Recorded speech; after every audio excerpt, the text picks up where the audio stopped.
पन्हाळा तालुक्यातील माले इथल्या बलभीम विकास सोसायटीच्या अमृत महोत्सवी वर्षानिमित्त सभासदांना भेटवस्तू वाटप कार्यक्रमाचं आयोजन करण्यात आलं होतं।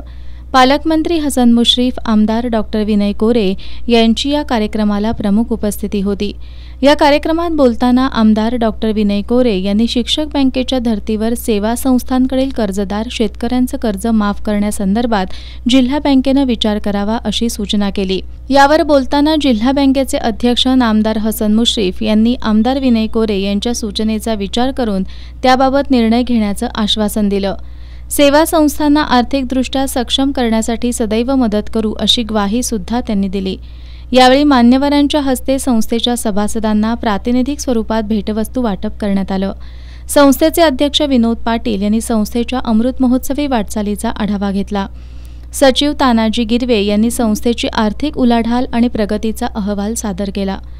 कार्यक्रमाला माजी जिल्हा परिषद सदस्य शिवाजीराव मोरे, वारणा दूध संघाचे vice chairman HR Jadhav, sarpanch Uttam Patil, माजी ग्रामपंचायत सदस्य शिवाजी पाटील, सहाय्यक निबंधक नारायण परजणे, संस्थेचे व्हाईस चेअरमन उत्तम पाटील, RT पाटील, मारुती पाटील यांच्यासह परिसरातील विविध संस्थांचे चेअरमन, पदाधिकारी, सरपंच, सदस्य, ग्रामस्थ आणि सभासद उपस्थित होते।